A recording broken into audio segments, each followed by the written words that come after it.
Bill Powers, and especially for such an incredible group of people as you all. Certainly, most of whom probably have a lot more experience than I do. But anyway, I am honored to be here. I often use sometimes a PowerPoint presentation to do this, but I'm kind of shortening it today. And I have been told, as probably some of you have, that power corrupts and PowerPoint corrupts absolutely. So we don't really need it. It has been, as we get to this whole question of consumerism and where we're going as a country, it has been now 47 years since Lyndon Johnson delivered his great society speech, in which he said to the American people, your imagination, your initiative, and your indignation will determine whether we build a society where progress is the servant of our needs, or a society where old values and new visions are buried under unbridled growth. This is 1964, Lyndon Johnson. Bobby Kennedy, as many of you know, in 1968 really questioned the whole idea of the GDP in a famous speech that he made on March 18th, right after he announced his campaign for President of the United States at the University of Kansas. He went into a whole litany of reasons why GNP, or Gross National Product, doesn't tell us too much about how we're doing as a society, and he concluded that it measures, therefore, in short, everything but that which makes life worthwhile. So we have these warnings. That same year, in 1968, in the fall, I was a student in sociology at the University of Wisconsin. I was taking a social problems class, and we were talking about the kind of social problems that we as a country would face at the end of the 20th century. And of course, we had a lot of problems in 1968. It was a kind of a watershed year. It was the bloodiest year of the Vietnam War. It was the year both Martin Luther King and Robert Kennedy were assassinated. We had the so-called police riot at the Chicago Democratic Convention. It was a messy time. But this was not the problem. It wasn't the problem of the war or population. It was this different problem that was going to happen at the end of the 20th century that we sociologists were going to have to help solve. Anyone want to guess what that problem is going to be? Not you, Vicki, because you already know. But anybody want to guess what the problem we were going to have to help solve is going to be? Any guesses? Well, in 1965, a U.S. Senate subcommittee estimated that because of automation and what they then called cybernation, this computer revolution that we are now completely engulfed in, we would be, by the year 2000, working about 15 to 20 hours a week. We would have 7 to 10 weeks of vacation per year, and we would have so much leisure time on our hands, we wouldn't know what to do with it. Now, I confess that I thought that was a problem I could deal with. But we didn't get that problem, as you know, and by the year 2000, Americans were actually working longer hours than they had been in the year 1968. We had really taken these huge advances in productivity, more than a doubling of productivity, and we had turned that all into producing more things, and none of it into offering ourselves more time. So that since that time, since 1968, we Americans have used up more resources than anyone who ever lived on Earth. All the people who ever lived on Earth before then. As a planet, we now know that we are using roughly 1.5 Earths per year. That is, we are dipping deep into beyond where we can go sustainably. Now, a lot of this really got in full gear after the early 70s. In fact, as late as 1970, Richard Nixon, and you may believe this or not, but if you read Richard Nixon's State of the Union address in 1970, he talks about the need for full cost pricing, for bringing the real costs of environmental degradation and all of these things into the price of our goods. He talks about things like a guaranteed national income. He talks about health care. He talks about the necessity for paying a debt to nature for what we have done, and the costliest, as he calls it, program in American history in order to deal with that. Well, times have changed, and we are now, of course, consuming a huge amount, and in my estimation, we cannot solve this problem, this huge problem of overshoot, simply by technology alone. Although green jobs and green energy are necessary, they are not sufficient to the problems that we face. So how can we change? It seems that calls for sacrifice generally fall on deaf ears here. We have, of course, the denial, the complete denial by a large segment of the population and by one political party that even climate change even exists. So we're seeing that. In fact, there are now some 20% more people in the country who believe that climate change is a hoax than there were 5 years ago, even despite all of the kind of things that have happened.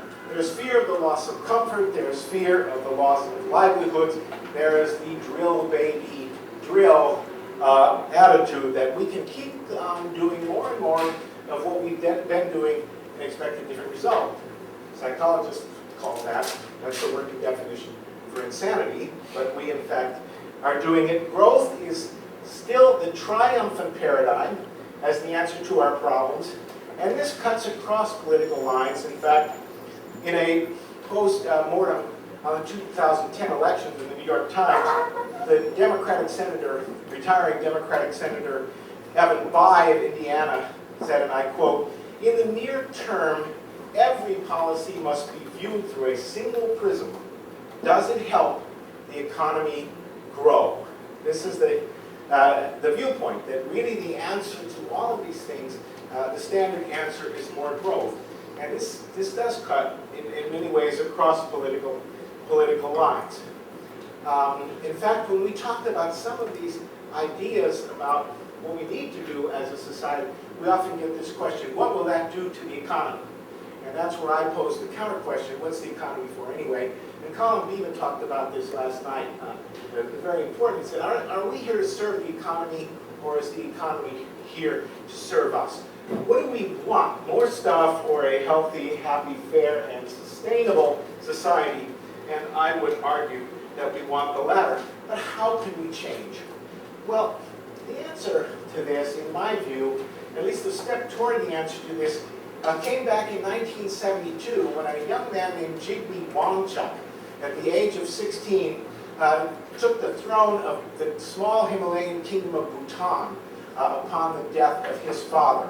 And at his coronation, the story goes, it may be somewhat apocryphal, but the story goes that he was asked by an Australian reporter, what are you going to do to increase your country's gross national product? And Jigme Wangchuck thought about this for a moment, and he said, well, frankly, I think that gross national happiness is more important than gross national profit. You know, kids say the darndest things, as we say. And if any politician had said something like that in this country, we may have been left way. At best, we would have smiled politely and gone back to the business of making money. But the people in Bhutan take their king seriously. So for the past 40 years, they've actually been trying to figure out how you increase gross national happiness. It's even in their constitution. Article 9.2 of the Bhutanese constitution says that the purpose of the government of Bhutan is to increase gross national happiness. So they have brought scientists from all over the world to help them figure this out. And they've come up with 9 key domains on which, through happiness science, on which happiness rests. And they are things like health, mental health, time balance, which I've been particularly focused on in my career, access to education, access to arts and culture, community vitality and social connection, democratic governance, and the king, upon seeing this, abdicated and made Bhutan a democratic republic.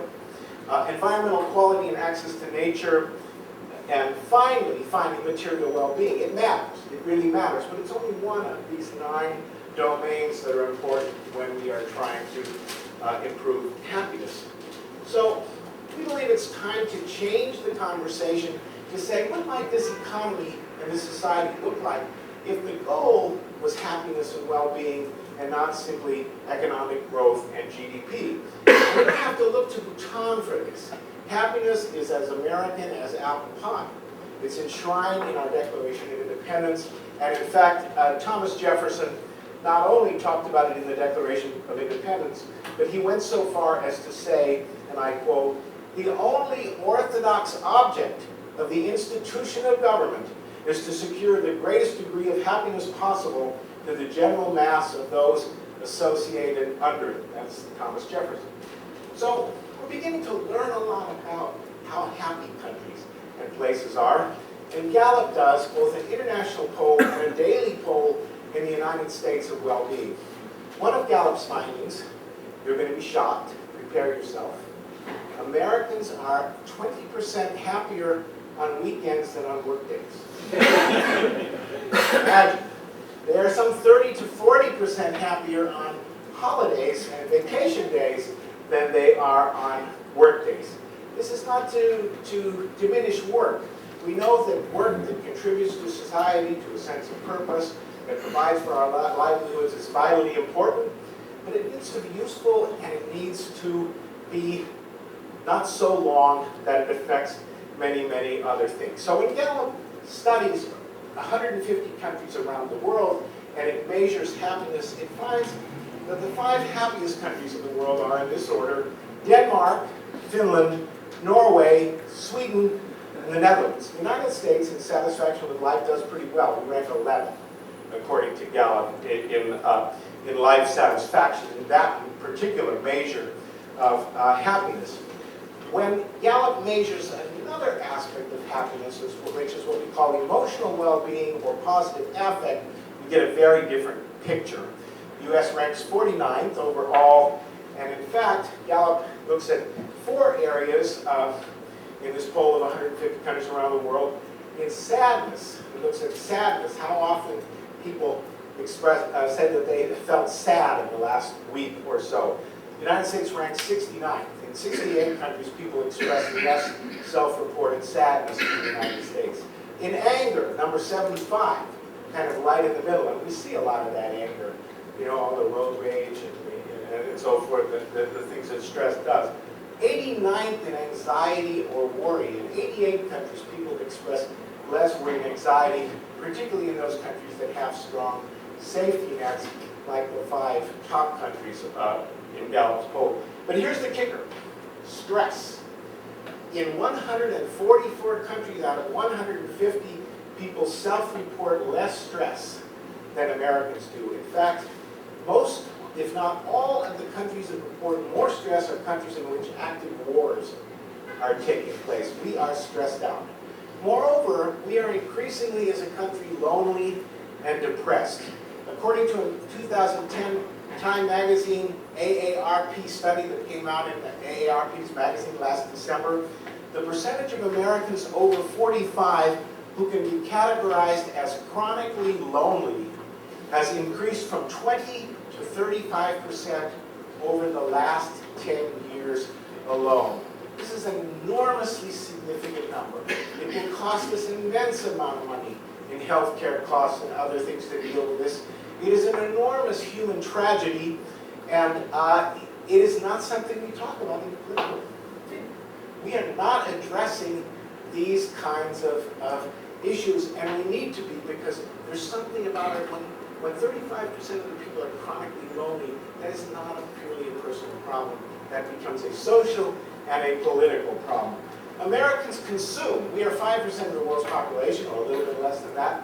We consume some 60% of the world's antidepressants. That's a pretty depressing thought. That's not because we have 60% of the world's depression. Part of it is because we have antidepressants pushed in a big way here. But we need to talk about these things. We are also